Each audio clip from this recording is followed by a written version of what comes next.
Was that weird? Sorry, I saw some girl do that on her channel. That was coffee. I'm gonna try my hardest to speak slowly and calm down. If my voice shakes, I'm sorry. Jitters. Like I usually do with these countdowns, I'm gonna be going in descending order. Number 1 is obviously my first choice. Okay, so at number 3, I have a Japanese film called Harmonium. This is in the drama genre, and this is about a family whose life is upended by the arrival of an old acquaintance. The head of the family, Toshio, runs a machine shop in his garage. One day, he's visited by the acquaintance, Yasaka. Yasaka has just been released from prison and hasn't been having luck getting a job. So Toshio lets him work for him and allows him to lodge with the family. It makes his wife uncomfortable, but she begins warming up to him when he tells her that he can help their daughter with her harmonium lessons. They build rapport, and he finally reveals why he was sent to prison, but despite his openness, there's a lot he's hiding, and Yasaka is not the man they think he is.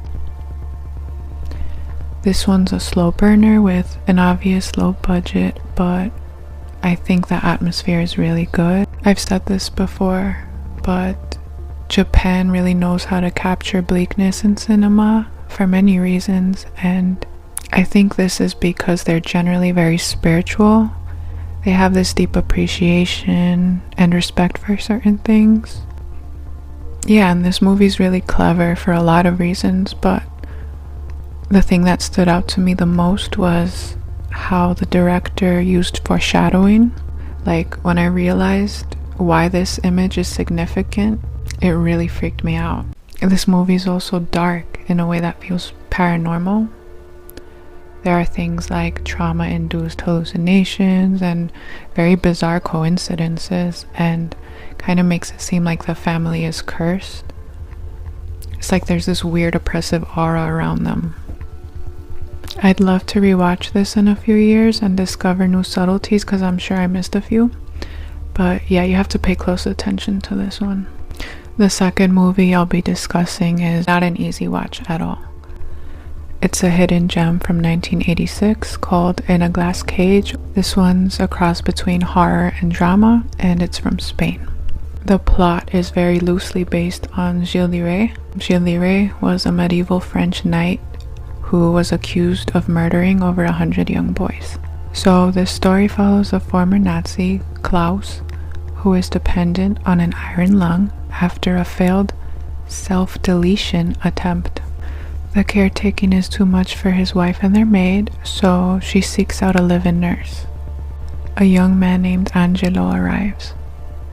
He claims to have come for the job, but the truth is that he and Klaus share a past, and he's tracked him down for revenge. When Klaus was a Nazi, he did the most horrific things to Angelo and other young boys. I get so mad when I watch these kinds of movies and they're exploitative, but I don't feel like the scenes are gratuitous. They're very uncomfortable, but I feel like this wasn't done for the sake of being shocking or to cater to any weirdo's fantasies. There's a very important message in this one, and it speaks to the cycle of abuse. You know that old adage about how hurt people hurt people? It's true sometimes, and it's not an excuse. It doesn't minimize the damage. It's just an unfortunate part of life.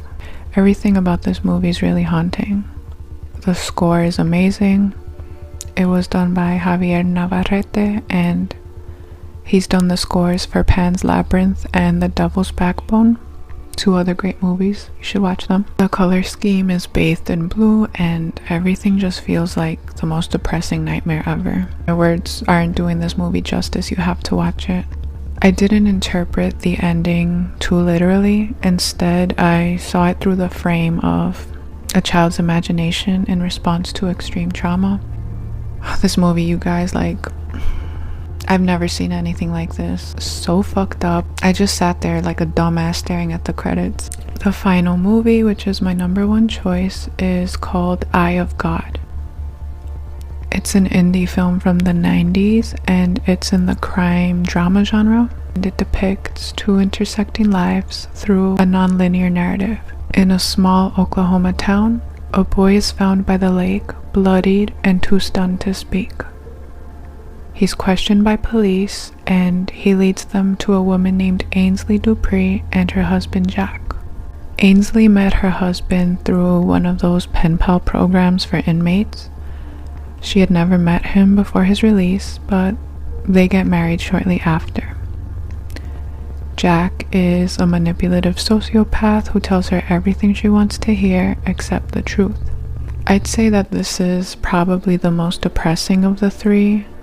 The loneliness in this movie is palpable, and it's one of those stories of really awful things happening to innocent people. I think the non-linear structure adds an eerie feeling. There's this moment when someone is talking and they finish their sentence just as another scene flashes on screen, so you still hear their voice while something else is going on, and it just feels weird. It's like the consequences of certain choices are impacting other moments, and everyone is connected by this inexorable tragedy. You know when you hear of a true crime and it unnerves you because you see traits of people you know in the victim? That's what this movie was like for me. I have a home in the woods, and the people in that town are so different from the people I'm used to. I've only ever lived in one city my whole life, and I had not been exposed to people like this, but I kind of feel like a yearning in them, and I don't know how to say it. Like, everyone's really nice, but I also feel a sadness. I could just be projecting though, because I'm naturally very wistful. I've always been like this, but these are calm, hardworking people, much like the characters in this movie. It's weird because you're more trusting in a place where there's little to no crime and people have certain values.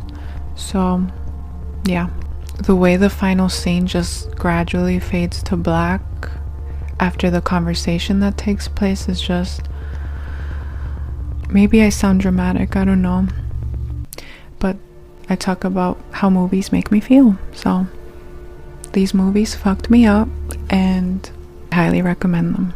I will definitely rewatch each of these at some point. That's all for today.